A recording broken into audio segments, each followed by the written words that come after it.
9 years ago, you couldn't really criticize the labor conditions in games. I mean, there was a Kotaku article I remember coming out around Gamergate about the labor conditions in games. All the developers that talked to Kotaku were anonymous, and you couldn't really criticize any of this because, well, that's just the way it is. It should be an honor for you to be here. Just be glad that you have work. Like that would be the knee-jerk reaction. Now when people talk about it, everyone's like, yeah, this is fucked up. Like it's understood that this is a problem. How would you describe the games you make?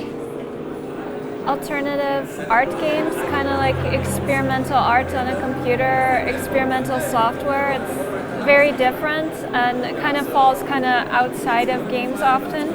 I do web development on the side to pay for it. It does not make money. But I mean, it's cute because the last few years people have been becoming more and more generous, or I guess understanding of the value of this type of work. So it's actually starting to generate revenue. But yeah, it's my passion is strange experimental things on computers. Do you think the name video games is a bad term to describe your art? Yeah, it's been interesting. I feel like it used to have a negative connotation when you called experimental art a game because it came with a lot of misunderstandings and baggage. Like an earlier project of mine was this net art poetry, interactive poetry thing, very animated. And I guess it looked good. Quality was relatable enough that people started saying it's a game. Before game, people were like, wow, this is amazing, like they got it. As soon as game came in, people couldn't look past the expectations of what it should be. So it was something that really held the work back. I think these last few years, like literally just these last few years, it's gotten easier to call something a game and people will come in open-minded. I mean, it doesn't account for like if it's on Steam, the player base there, but like places like Itch or Game Jolt have a very open-minded, I feel like, community, or they started something beautiful and there's a player base that exists for stuff like this, A couple of years ago you released the game Everything is Going to Be Okay. That is a very personal piece of art. Since then you actually added some things in it. Was it to clarify some stuff? Yeah. I added the things afterwards as a response to, gamer hate, because I thought, okay, if I'm going to do this, I should just be 100% and go in the very personal direction. So yeah, it kind of evolved along with people's reactions to it, which was interesting as a concept. It added to it, it removed misunderstandings like from what people think it's about, because like some people started going in often weird directions about what they thought it was about, and like, okay, no, remove all misunderstandings, this is what this is about.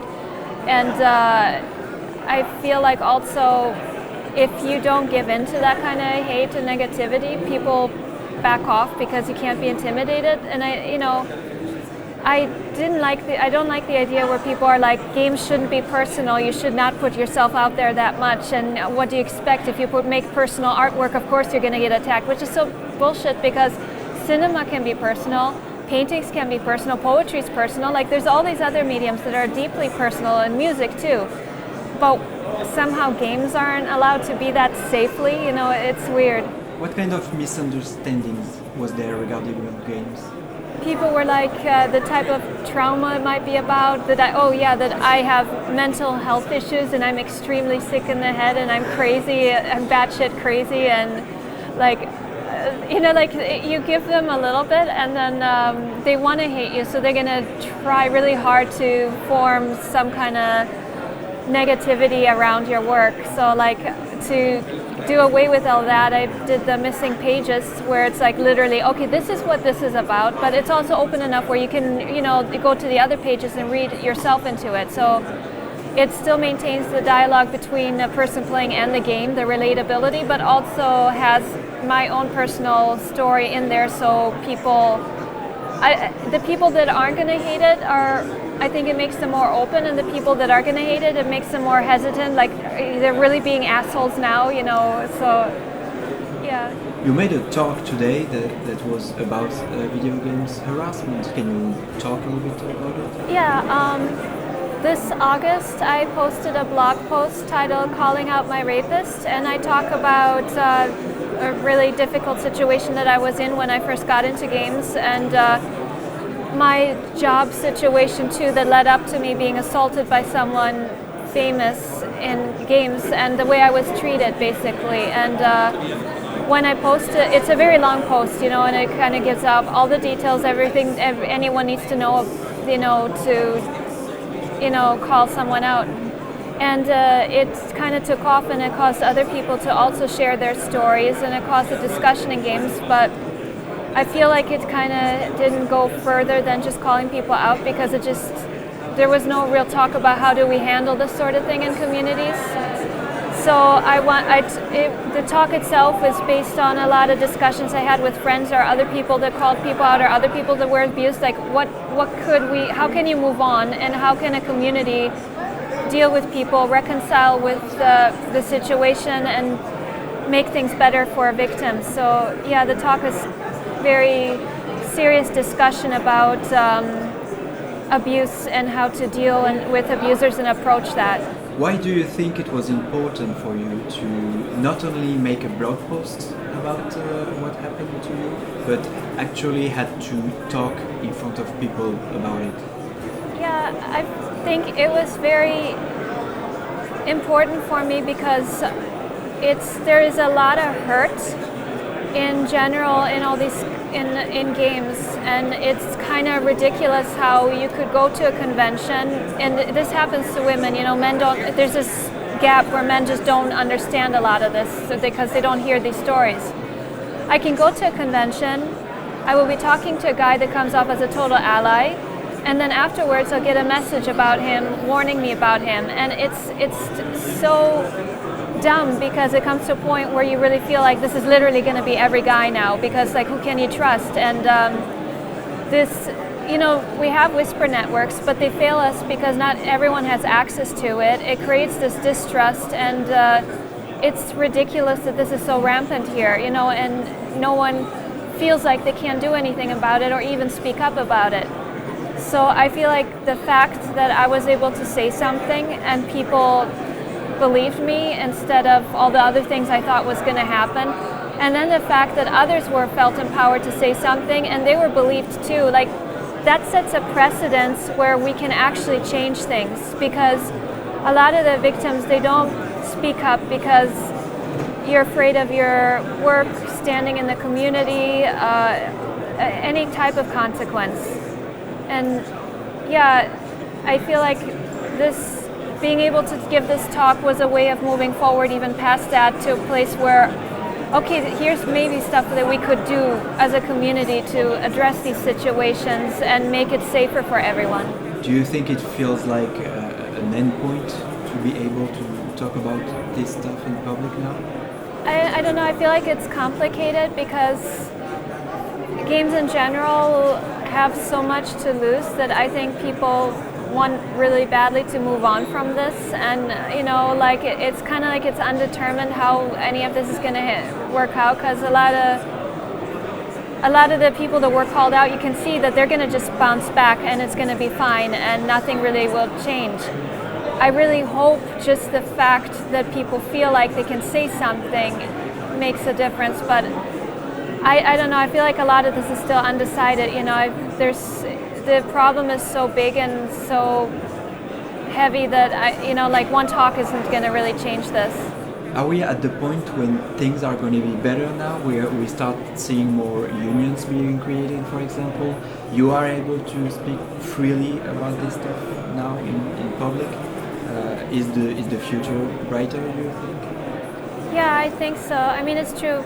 I'm kind of in the middle of it, so I have a hard time seeing where all this falls. Yeah.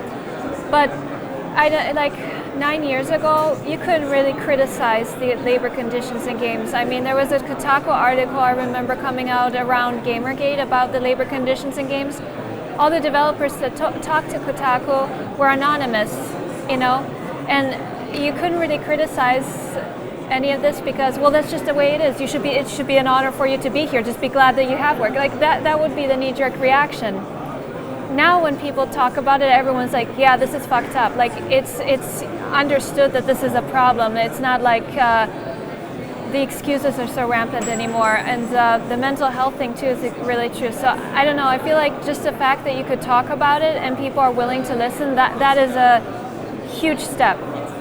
So the same, I guess, with all the call out posts, the fact that people were willing to listen, and aside from the hate groups, you know, just the relevant community was willing to listen and take this serious, that's really huge. I have enough of a weight where if I say something, people are going to listen, and I don't know, it's really important for me that these messages get out there so it reaches new people and they don't fall victim to this stuff, because like yeah, it's kind of ridiculous when you go through a situation and then you look back and you see how people knew or something was accessible but it wasn't to you. And yeah, I mean, it's the most I can do with my situations too, is just at least help others with what you've been through. You know, that's the most you can do. What do you think makes the places like the Indicade a safer place to talk about harassment, comparing to other events that are not so safe, in your opinion? It's a cultural thing, and events like this push a new, better way of being open and loving and caring, instead of it just being about money and success.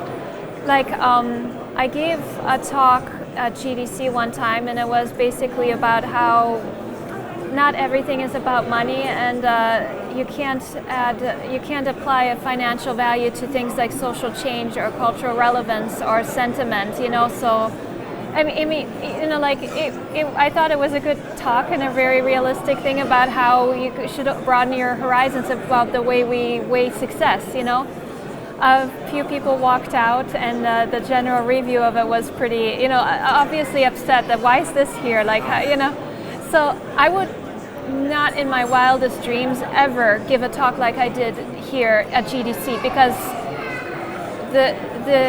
it's so gross and hostile and materialistic, and the guys to begin with rate women's talk slower. Like there's issues there. Places like here, places like Indicade are providing a platform where we can talk about this stuff, and it's different, and it's they've done a lot of work. Like I feel like without places like Indicade, Fantastic Arcade, just like a lot of these other events, we would still be in a place where I think people would be looking at art games and going, what the fuck, this is drugs. Like you wouldn't be able to get past this. Just by giving this stuff a platform and an honorable, just, you know, honoring it, it changes the way people view games and what we are allowed to enjoy in games, you know. I feel like it's really interesting, the divide that's kind of happening, because this stuff is extremely relevant now. You can't dispute it, and people want this. So you go to GDC, and the most interesting thing is IGF, and then the Indie Summit talks, I feel like. But, you know, like, and you have these people that are fighting to get this more alternative, more meaningful, more, I guess, humane stuff into the conference. And then you have the mainstream pushing it out. So there's this push and pull, and I feel like a lot of my friends doing this work too think you can't really change the mainstream. You just have to for everyone's mental health and just, you know, able to exist and survive, it's going to have to grow outside of it. Like if you go to GDC, it's really interesting. Like the diversity is in the garden, you know, or the lost levels, or IGF. If you wander into the AAA section, it's again all men. You know, like it's weird. So there's a border, and one side, you know, like the more alternative scene, really wants to get in and make an influence and change things, but the other side is, I think, too materialistic and stuck in the pleasing the type of audience they've always pleased to really be open to change. So, and if it does change, if there is change, it's very small and very held back, and people have to fight way too hard to make it happen. Are you now hoping that people will talk about your work more than the harassment you were a victim of in the future? Yeah, I really hope so. I mean, it's kind of difficult because I love talking about my work. Like that's what I want to talk about. But when you are so harassed and hounded and given so much shit for what just existing.